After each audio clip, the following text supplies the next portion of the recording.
Hello friends, कैसे हो आप सभी। उम्मीद करती हूँ आप सभी बहुत अच्छे होंगे। और फ्रेंड्स देखिए, यहाँ पर ना मैं सबसे पहले सुबह का टाइम था, तो मैंने सोचा कि ना जो मैं कल नहीं कर पाई थी वो मैं आज कर लेती हूँ।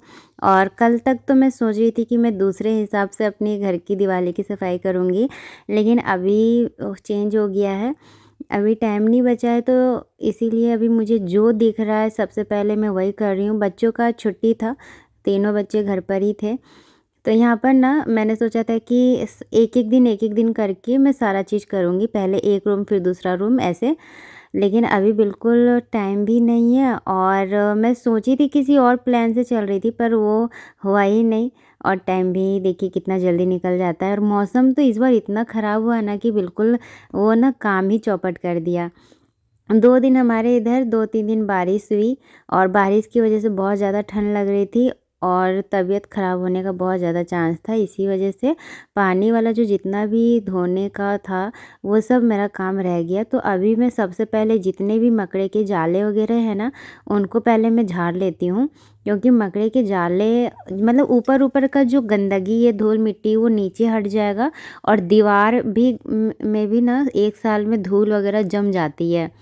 तो झाड़ू से जब मैं मकड़े की जाली साफ़ कर रही थी ना, उसी टाइम धूल वगैरह भी मैं साफ़ कर रही हूँ, क्योंकि जब भी हम रेगुलर रूटीन में घर सफाई करते हैं ना, तो दीवार वगैरह कभी हम लोग वहाँ पे डस्टिंग वगैरह नहीं करते हैं, जो कि मुझे लगता है करना चाहिए, क्योंकि साल भर में फिर इतनी गंदगी नहीं होगी। बहुत ज़्यादा धूल मिट्टी गिर रही थी।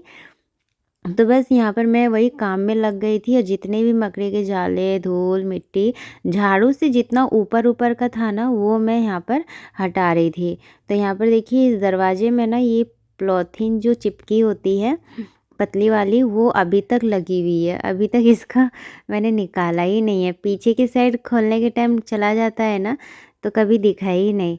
तो देखिए, अभी मैं इसको निकालने लग गई थी, और सब जगह मकड़े के जाले हैं। जब हम ऐसे अपनी आँखों से देखते हैं तो हमें कभी नज़र नहीं आता है, जहाँ पर ज़्यादा दिखता है वहाँ तो मैं साफ़ करते रहती हूँ बीच-बीच में। लेकिन जब हम सफाई करने बैठते हैं ना, तो पता नहीं कहाँ-कहाँ से गंदगी निकल जाती है, पता ही नहीं चलता है। और दिवाली के टाइम तो काम की तो कमी ही नहीं होती है। एक चीज़ आप लेके बैठो ना, तो दूसरा, तीसरा, फिर चौथा, फिर सोचते हैं ना मन में, चलो ये भी साफ़ कर लेते हैं, ये भी साफ़ कर लेते हैं। तो ऐसा रहता ही है। मुझे लगता है हर औरत की यही कहानी होती होगी, जो मैं सोच रही हूँ। अभी मैं किचन में आई थी, और मैं आज सोची थी ना कि मैं सुबह ही अपने घर का सारा काम में मतलब वो जो किचन का काम है वो निपटा लूँ।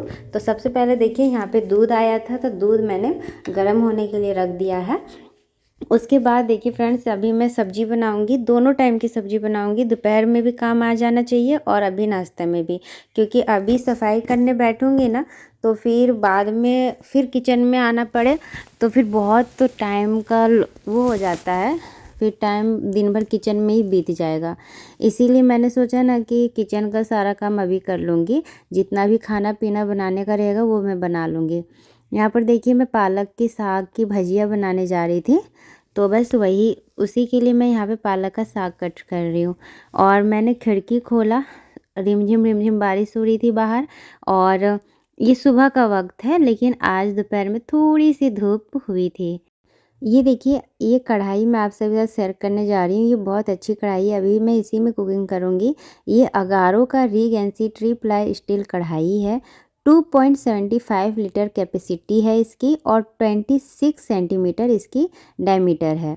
ये स्टेनलेस स्टील का है। और तो फ्रेंड्स, अगर आप भी इस कढ़ाई को लेने में इंटरेस्टेड है, तो इसका बाय लिंक मैं डिस्क्रिप्शन बॉक्स में रख दूँगी, आप चाहो तो चेकआउट कर सकते हो।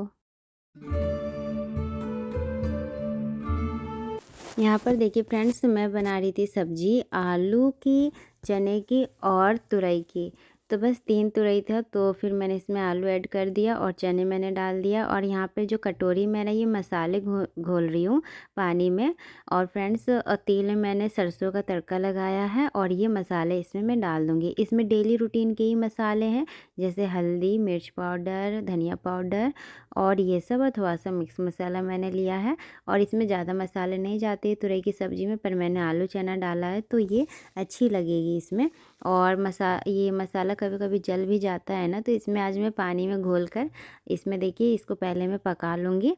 फिर मैंने इसमें टमाटर डाला, फिर नमक, और उसके बाद देखिए ये चना और ये सारी सब्ज़ी वगैरह जो मैंने कट करके रखी थी ये डाल दिया है, और इसको बस अभी मैं ढक दूँगी।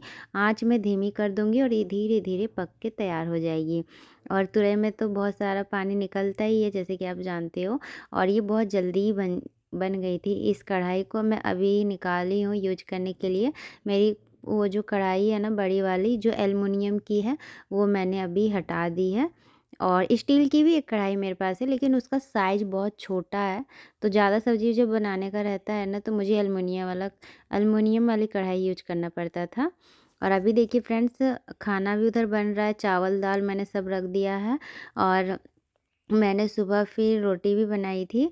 और फ्रेंड्स यहाँ पर देखिए मैं जा रही हूँ, ये जो गली आ रहा है आप देख रहे हो ना गली, इसमें इतना ज़्यादा गंदा हो गया है, इसमें पेंसिल से लिखा गया है, हाथों से छुआ गया है, और ये बच्चों का घर है ना, तो देखिए मेरा ये कैसा दिख रहा है।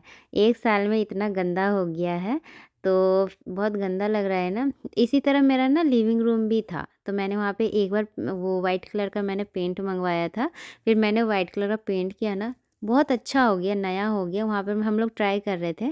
फिर यहाँ पर भी मैं उसी टाइम करती, लेकिन मैंने सोचा कि चलो अभी रहने देती हूँ, दिवाली में ही कर लूँगी, साफ़ सफाई भी हो जाएगी और फिर ये यहाँ का सारा दाग धब्बा भी हट जाएगा। तो यहाँ पे थोड़ा सा जो वाइट कलर का पेंट है ना, ये हमने मंगवाया था 1 लीटर, ताकि इस गली में बस हो जाए। यही इतना ही करना था हमें। तो बस यहाँ पर मैं कर रही हूँ, और जहाँ-जहाँ भी लिविंग रूम में मैं पहले की थी तो थोड़ा घट भी गया था। एक उस टाइम तो पाउच वाला लिए थे। हमने सोचा कि होगा कि नहीं, कहीं दूसरा मतलब पता ना चलने लगे, लेकिन बिल्कुल भी नहीं पता चला उस टाइम। और अभी तो अच्छा हो गया, नहीं तो पहले कोई भी आता था और बैठता था ना सोफ़ा वगैरह में, इतना गंदा घर लगता था, लगता ही नहीं है कि था कि नया घर है, लग रहा है कितने बरसों से हम लोग यहाँ रह रहे हैं। तो वाइट कलर है ना, तो कोई भी गंदे हाथ से भी कोई टच करता है दीवार को, तो फिर ना वो काला सा धब्बा दिखने लगता है। कोई और कलर रहता है इसमें तो इतना गंदा दिखता नहीं। गंदा तो देखिए होता ही है, लेकिन दिखता नहीं इतना ज़्यादा।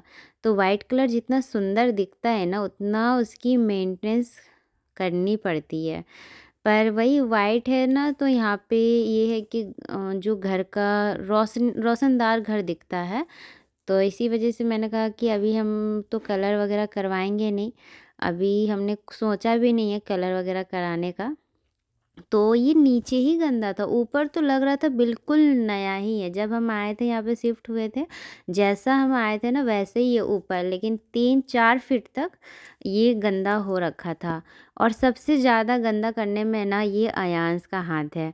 वो क्या करता है, अगर उसको कलर मिल जाता है जो मोम कलर होता है, या फिर पेंसिल मिल गया, तो फिर वो ना दीवार पर लिखने लगता है, उसको बहुत मज़ा आता है। जबकि आपके कमेंट भी आते हैं कि आप मना नहीं करती हो कि फ्रेंड्स, तो देखिए हम लोग ऐसा हो सकता है कि मना ना करें बच्चों को, और बच्चे हमारी बात मान जाए, ऐसा भी हो सकता है क्या? जब हम बच्चों को समझाते हैं ना, तो बस 10 मिनट याद रखेंगे, फिर वो लोग भूल जाते हैं। देखिए फ्रेंड्स, अभी 12 बज गया है और मैंने वहाँ का काम निपटा दिया है। गली का जितना मतलब पेंट था वो मैंने कर दिया, और जितना मैंने घोला हुआ था पेंट वो ख़त्म हो गया है। यहाँ पर मैंने आशी को ड्यूटी दिया है, ये देखिए यहाँ पर ये वाला दरवाज़ा ये साफ़ कर देगी। और मतलब घर में 4 दरवाजे हैं घर के अंदर, 2 दरवाजे आशी साफ़ करेगी और 2 दरवाजे आदित्य साफ़ करेगा। ये देखिए, तो ये दोनों को मैंने बांट दिया है। और ये अयांश बहुत बदमाशी कर रहा है आज, ये सबको ही डिस्टर्ब कर रहा है। ये देखिए मुझे भी डिस्टर्ब कर रहा था। कहाँ गया अभी, कहाँ गया अयांश? तुम सबको डिस्टर्ब क्यों कर रहा है? हैं? क्यों डिस्टर्ब कर रहा है? काम कर रही है ना दीदी भैया। तो ये देखिए यहाँ पर ये दरवाज़ा भी साफ़ हो गया है, ये देखिए पूरे अच्छे से। और मुझे ये वाला दरवाज़ा साफ़ करना है, ये लोहे का है, बच्चे नहीं कर पाएंगे, वो तो साफ़ ही था, हल्का फुल्का गंदा था। ये साफ़ करना है, और ये जो ये जाली वाला गेट है ना, इसे भी मुझे साफ़ करना है। तो सबसे पहले मैं अपना बेड साफ़ करके आती हूँ, जो मैं कल नहीं कर पाई थी। बेड साफ़ करके पहले मैं नहाऊंगी, और कपड़े का तो ठिकाना ही नहीं है। आज धूप हुई है, सूरज भगवान का दर्शन हो गया है, और ये देखिए कपड़े वहाँ पे अभी निकल ही रहे हैं। ये 2 दिन के जमा हुआ कपड़ा है। मौसम बहुत ख़राब था तो मैंने पानी को टच भी नहीं किया, नहीं तो मेरा दिवाली का दिवाला ही निकल जाता। और फ्रेंड्स अभी मैं फटाफट अपना काम करती हूँ।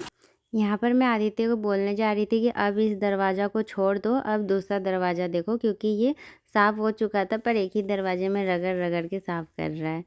तो बस अभी देखिए लेकिन हाँ, मैंने बोला तो बच्चों ने किया, यही बहुत बड़ी बात है।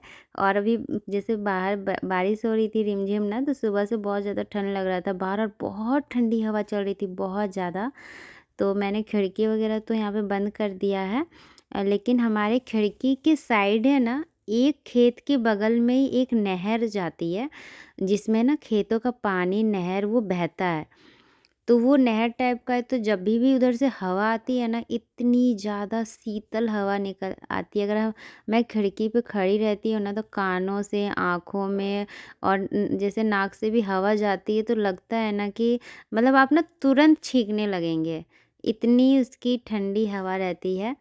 और नहर है तो ठंडा बहुत रहता है, इसीलिए मैं विंडो वगैरह हमेशा बंद करके रखती हूँ, ठंडियों में तो ख़ासकर।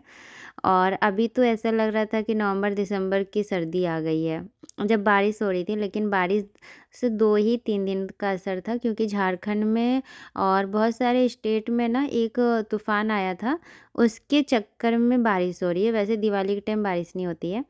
उसके बाद देखिए फ्रेंड्स, मैं आ गई थी अपने इस बेड को साफ़ करने के लिए। ये मैं जल्दी साफ़ नहीं करती हूँ, एक तो शिफ्टिंग हुई थी उस टाइम 1 साल पहले, उस टाइम मैंने अपनी बेड की सफाई की थी और अब इसका नंबर आया है। क्योंकि डेली रूटीन में भी हम लोग का इतना काम रहता है ना कि कर ही नहीं पाते हैं। और ये जो मैं साफ़ कर रही हूँ ना, ये एक गद्दा टाइप का है जो बेड में ये डिज़ाइन की रूप तरह से ये लगा हुआ है। तो जब हम शिफ्टिंग किए थे ना, तो ये निकल आया था। तो उस टाइम फिर मेरे हस्बैंड ने कैसे-कैसे ना ये लगा दिए थे, लेकिन अभी फिर से कुछ दिन पहले ही ये निकल आया है, मतलब नीचे आ गया है। इसको ग्लू से चिपकाया गया था, कुछ हार्ड ग्लू होगा फर्नीचर की दुकान में जो मिलता है, और कील जो छोटी-छोटी कीलें होती है ना, उससे ठुकी हुई थी। तो अभी ये निकल आया था, तो ऐसे ही है काफ़ी दिनों से। तो वही मैं बोल रही थी कि इसको सही करवा दीजिए, ये बिल्कुल भी ठीक नहीं लगता है, ये नीचे आ गया है। और इस गद्दे को मैं साफ़ कर रही थी पानी से, ऊपर भी मैं थोड़ा-सा गीले कपड़े से पोंछ रही थी ना, तो मेरे हस्बैंड बोल रहे थे कि अ, कपड़े से वो गी पानी नहीं लगाना है इस बेड में। और फ्रेंड्स, ये बेड है ना हमारा लकड़ी का नहीं है, ये प्लाईवुड लकड़ी जो होता है ना उसका है। तो प्लाईवुड में ना पानी से बचाव रखना पड़ेगा, वो फर्नीचर वाले ने भी कहा था। तो ये देखिए फ्रेंड्स, यहाँ पे आदित्य मैं सोच रही थी कि मैं कर लूँगी, पर ये मेरे से होगा नहीं, फिर मैंने इसको छोड़ दिया। तो फ्रेंड्स, ये जो बेड है ना, आप लोग पूछते होंगे कितना का है। तो फ्रेंड्स, ये मुझे 20,000 के आसपास पड़ा था। और ये मैंने ही फ़ोटो देखकर बनाने को कहा था, पर वो बना तो दिए, लेकिन इसमें ना अच्छे से पेंट नहीं किए थे। और ये जो बेड मैंने जैसा फ़ोटो में दिखाया था ना, वैसा बिल्कुल भी नहीं बना है। अ, मतलब इसका ऐसा ही था, लेकिन इसकी जो हाइट है, लंबाई और थी। और ये जो गद्दा नीचे इन्होंने लगाया गया था, ये गद्दा ऊपर की साइड था। तो फिर उन्होंने इतना ख़राब बेड मेरा बनवा दिया, मतलब बना दिया, तो फिर क्या कर सकते हैं, अब बन गया। तो ये और ज़रा थोड़ा हाइट में रहता ना, 5 फीट इसकी सिरहाने की हाइट थी, और ये जो गद्दा था वो बीच में लगना था, पर इन नीचे कर दिया। अब मेरा मैट्रेस से ये गद्दा दिखता नहीं है। तो और इसमें जो पेंट हुआ है ना इस बेड में, वो बहुत थर्ड क्लास क्वालिटी का पेंट हुआ है, जो कि निकलने लगा। मतलब 1 साल भी नहीं चला और निकलने लगा। तो फिर मतलब अच्छे से होता है ना, कभी-कभी काम सही से नहीं करते हैं, जो हम लोग सोच के बनवाते हैं वो नहीं होता है। तो फिर भी ये नया था तो बहुत अच्छा लग रहा था, लेकिन अगर हम जैसा बोले थे, जैसा मतलब बनाने के लिए हमने वो ऑर्डर दिया था ना, वैसा नहीं बना है। तो फिर ख़ैर क्या ही कर सकते हैं। तो 20,000 मेरा लगभग पड़ा था इस बेड को बनवाने में। और प्लाईवुड का है, तो प्लाईवुड में पानी से बहुत ज़्यादा बचाव रखना पड़ता है, और लकड़ी का रहता तो वो बहुत महंगी आती है लकड़ी की। और ये मेरा एक और बेड है, वो मेरे बच्चों के रूम में रखा रहता है, तो उसका भी नहीं पता। वो उसमें क्वालिटी रहता है ना, लकड़ी कैसा हम लोग यूज करवा रहे हैं या फिर कैसा, तो वो भी बनवाया ही गया था। तो उसमें लकड़ी का रहता है, लकड़ी का रेट रहता है कि आप कौन सा लकड़ी का बेड बनवाते हैं, उसके ऊपर पैसा रहता है। तो उसका मुझे नहीं पता, पर ये वाला हमने यहीं से बनवाया था जहाँ हम लोग रहते हैं, वहीं के फर्नीचर का एक छोटा-सा ही दुकान था, फर्नीचर दुकान, वहीं से ही हमने बनवाया था। और फ्रेंड्स, ये देखिए यहाँ पर अभी मैंने बेड को साफ़ कर दिया, और जो व्हाइट-व्हाइट का बीट का जगह था ना, वो मैंने थिनर से साफ़ किया है, पानी से साफ़ नहीं किया। और यहाँ पर देखिए अब मैं खिड़की को भी साफ़ कर रही हूँ। जैसे हम लोग छूते हैं ना खिड़की बंद करने के लिए, खोलने के लिए, तो वहाँ पे ना हल्का-हल्का गंदा हो ही जाता है। ये एल्युमिनियम का हमारा खिड़की है, और ये बहुत अफ़ोर्डेबल प्राइस में लग लग जाता है। लकड़ी से बहुत अच्छा है, और पानी वग़ैरह से कोई बचा के रखना नहीं पड़ता है, तो ये मुझे ठीक लगा था। तो इसी वज़ह से ये हमने लगवाया था यहाँ पर। और फ्रेंड्स, ये देखिए यहाँ पर मैं बहुत अच्छे से खिड़की को साफ़ कर रही हूँ, जो कि इतने अच्छे से तो साफ़ डेली नहीं करती हूँ, बस हाँ डस्टिंग होती है ना, तो नीचे-नीचे ही बस साफ़ होती है, ऐसे पूरे अच्छे से नहीं होती है। तो ये जो मग आप देख रहे हो ना, इस मग में मैंने वो लिया है, मतलब 1 पैकेट शैम्पू का लिया है, जो पाउच वाला मिलता है ना वो, और इसमें वही सब मिला के, और उससे छूट जा रहा था सारी जो गंदगी, मैल वगैरह थी ना, वो उससे छूट जा रही थी। तो अब देखिए फ्रेंड्स, ड्रेसिंग टेबल देखिए कितना ज़्यादा गंदा हो जाता है। ये वाइट कलर है ना, वाइट कलर तो मैं लेकर ही पछता रही हूँ, क्योंकि वाइट कलर जितना सुंदर दिखता है ना, उसकी मेंटेनेंस भी करनी पड़ती है। जबकि मैं ड्रेसिंग टेबल अपना साफ़ करते रहती हूँ, बेड नहीं करती हूँ, लेकिन ड्रेसिंग टेबल मेरा हमेशा, जैसे बीच-बीच में कोई त्योहार आया, फिर बहुत सारी ज्वेलरी वगैरह निकाल के मेसी हो जाता है ना, तो मैं अपना ठीक करते रहती हूँ। तो बस यहाँ पर देखिए, लेकिन गंदा हो ही जाता है। और यहाँ पे मैं शीशा साफ़ कर रही हूँ, शीशा के लिए वही मैंने ये पेपर ले लिया है, पेपर में 2-4 बूँदे मैंने पानी भी दिया है। पेपर से शीशा इतना अच्छा साफ़ हो जाता है ना कि आपको किसी भी केमिकल वगैरह लेने की ज़रूरत नहीं है। मैंने ना पहले एक शीशा साफ़ करने वाला मँगवाई थी, ऑनलाइन ही मैंने मँगवाया था, पर इतना पेपर से जितना अच्छे से साफ़ होता है ना, उतना तो उससे ही साफ़ होता है। फिर मैंने कहा कि ये हमारा पुराना जुगाड़ ही ठीक है, तो बस मैं यहाँ का शीशा साफ़ कर लेती हूँ, और अलमारी का भी कर लेती हूँ। ये देखिए, तो ड्रेसिंग टेबल अभी मुझसे जितना साफ़ हो पाया, फिर मैं साफ़ कर लेती, फिर मैं थक गई थी और टाइम भी हो रहा था, मुझे नहाना भी था कपड़े धोकर। कपड़े अगर आज मैं धो लेती हूँ ना 2 बाल्टी, तो फिर बेडशीट, पर्दे ये सब कल धुल जाएँगे। तो फ्रेंड्स, यहीं तक थी आज की मेरी वीडियो। Bye bye.